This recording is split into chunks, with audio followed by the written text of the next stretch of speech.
श्री राम जय राम जय जय राम। श्री सीताराम श्री वृंदावन बिहारी लाल की जय। जन्माष्टमी का पावन पर्व अत्यंत सन्निकट है। हम सभी लोग जन्माष्टमी के पवित्र पर्व को खूब धूमधाम से मना रहे हैं। बड़े हर्ष का यह विषय है।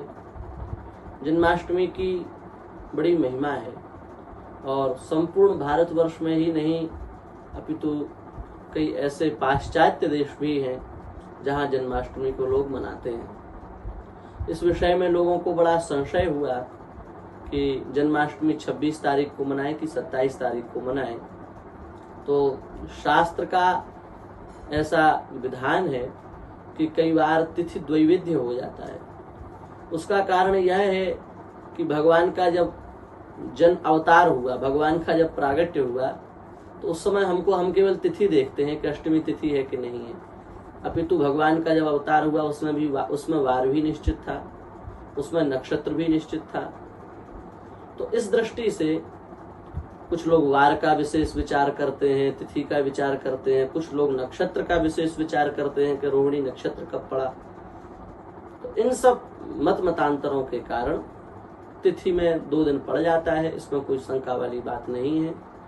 जो जिस परंपरा में अधिकृत हो उन्हें उस परंपरा के अनुसार 26 अथवा 27 जो भी उनकी परंपरा के अनुकूल हो उसके अनुसार वो कर सकते हैं। जो सामान्य सनातन धर्मी हैं, जो मानते हैं कि आप शास्त्र की बात बोलते हैं तो हम तो आपकी बात मान लेंगे, तो हमारी परंपरा में 26 तारीख को जन्माष्टमी है।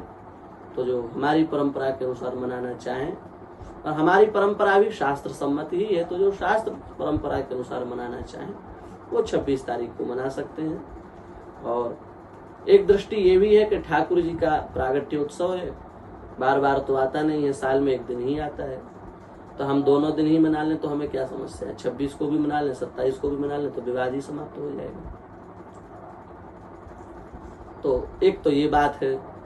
दूसरी बात यह है कि आज के लोग जो है वो फल पर बहुत अधिक विचार करते हैं। संसार धीरे धीरे स्वार्थी होता जा रहा है, तो वो फल का विचार करता है कि क्या फल मिलेगा, हम क्यों रहें, इससे हमें क्या लाभ होगा, और नहीं रहेंगे तो क्या हानि होगी।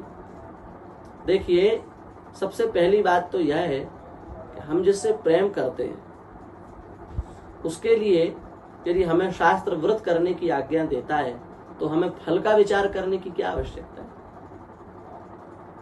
यदि हम स्वार्थ का ही विचार कर रहे हैं, हमें लाभ कैसे हो, यदि हम इसी बात का विचार कर रहे हैं, तब तो हमें लगता है कि हमारा प्रेम किस बात का है। फिर तो हम स्वार्थी हो गए, फिर तो हम संसारी विषयी जो भोगी प्राणी होते हैं उनके समान हो गए। तो फल का अधिक विचार नहीं करें। फिर भी जो लोग करते हैं उनके लिए गौतमीय तंत्र नाम के ग्रंथ में लिखा है कि चाहे ब्राह्मण हो, राजन्य ही, ब्राह्मणे ही, वैश्य ही, शूद्रश्चैव स्वशक्ति भी, चाहे ब्राह्मण हो, चाहे क्षत्रिय हो, चाहे वैश्य हो, चाहे शूद्र हो, सभी को यह व्रत करना है। और कृष्ण जन्म दिने यस्तु भूंगते सतु नराधमः निवसे नरके घोरे यावदाभूत संप्लवम। कृष्ण जन्माष्टमी के पवित्र तिथि पर जो मूर्ख अन्न को ग्रहण करता है, खाता है, वो नराधम कहा जाता है, प्राणियों में अधम प्राणी कहा जाता है। और वह तब तक नरक में रहता है जब तक सूर्य और चंद्र आकाश में विराजमान होते हैं। और अष्टमी रोहिणी युक्ता 4 रात्रे यदा भवेत उपोष्यताम तिथिम विद्वान कोटि यज्ञ फलम लभेत।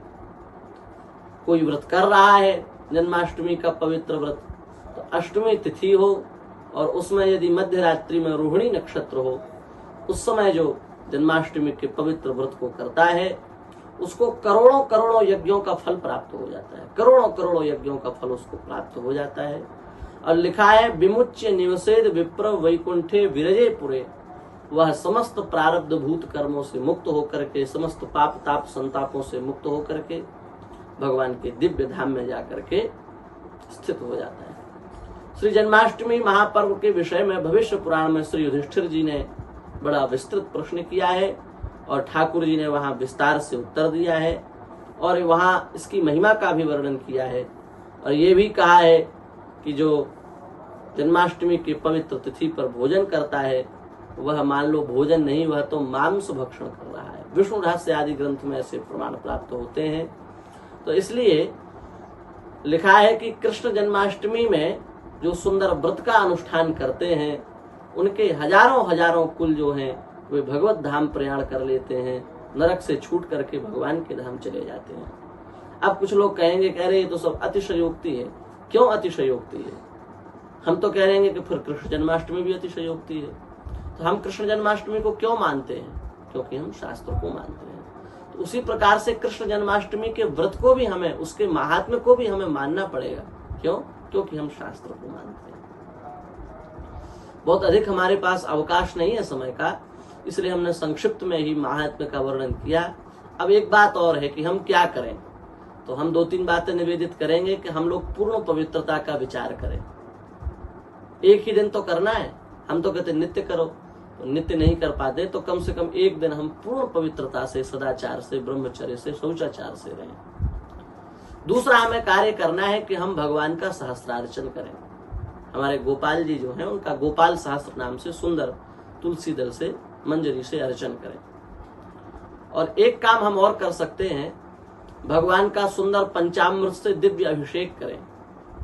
भगवान पंचामृत के बड़े प्रिय हैं, तो दिव्य पंचामृत से हम भगवान का अभिषेक करें। और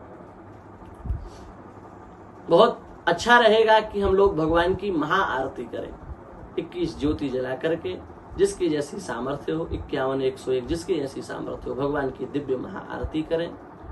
और ककड़ी का भोग अवश्य लगाएं। ककड़ी भगवान को अत्यधिक प्रिय है जन्माष्टमी वाले दिन।